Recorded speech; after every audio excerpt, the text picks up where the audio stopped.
नमस्कार दोस्तों, मैं Satish Ahuja, editor of legal books and journal. पिछले लगभग 25 वर्षों से मैं एडिटिंग का काम कर रहा हूँ। इस वीडियो में मैं आपको ये कानूनी जानकारी देने जा रहा हूँ कि अगर पेशेंट के इलाज के दौरान कोई लापरवाही किसी डॉक्टर या उसके हॉस्पिटल के स्टाफ द्वारा होती है तो डॉक्टर और हॉस्पिटल की क्या कानूनी जिम्मेदारी बनती है। दोस्तों, अगर आपको ये जानकारी उपयोगी लगे तो कृपया वीडियो को लाइक, शेयर और सब्सक्राइब करना ना भूलें। ये जानकारी आपके किसी जानने वाले के काम आ सकती है और आपके एक शेयर से किसी की मदद हो सकती है।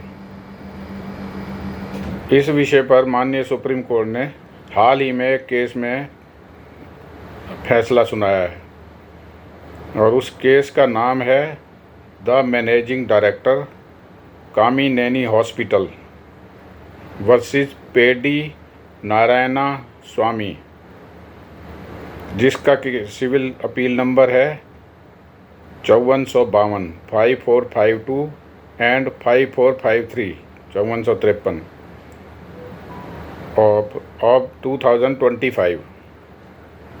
ये केस डिसाइड किया गया है 22 अप्रैल 2025 को ऑनरेबल सुप्रीम कोर्ट द्वारा।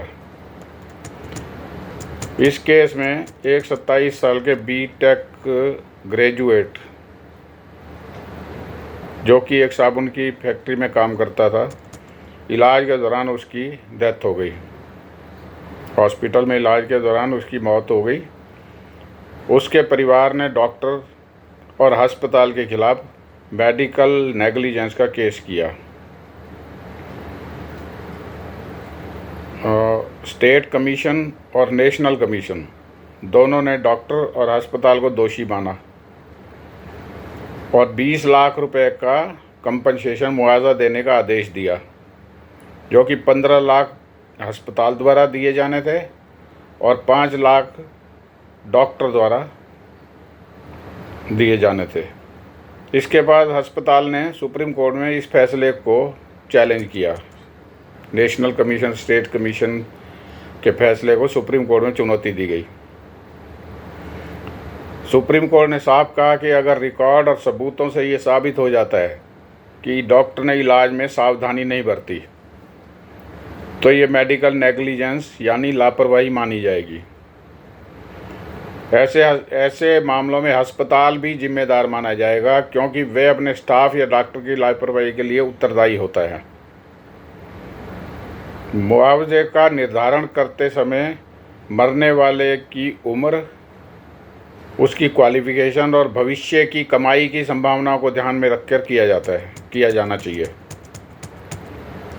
ऑनरेबल सुप्रीम कोर्ट ने बोला कि मुआवजे का निर्धारण करते समय मरने वाले की उम्र, उसकी क्वालिफिकेशन और भविष्य की कमाई की संभावनाओं को ध्यान में रख के किया जाना चाहिए।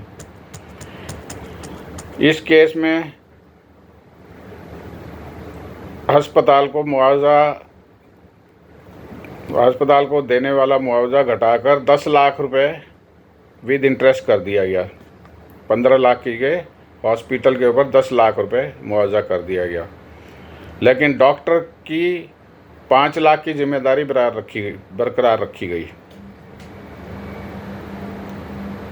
दोस्तों, article 141 of constitution of India के अनुसार ऑनरेबल सुप्रीम कोर्ट द्वारा घोषित कानून भारत की सीमा के अंदर सभी अदालतों पर बाध्यकारी बाउंड होते हैं।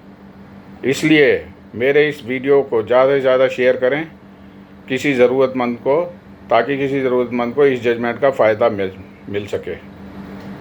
अगर आप इस पॉइंट को और गहराई से समझना चाहते हैं तो माननीय सुप्रीम कोर्ट का पूरा जजमेंट पढ़ें।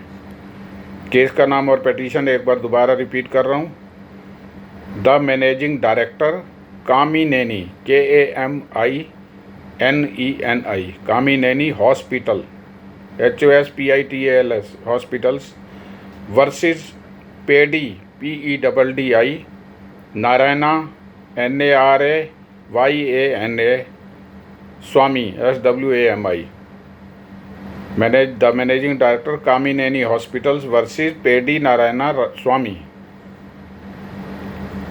जिसका कि civil appeal number 5452 and 5453 of 2025 है, 2025 है, और जो कि judgement decide honourable supreme court of India द्वारा डिसाइड की गई है 22 अप्रैल 2025, 22/4/2025।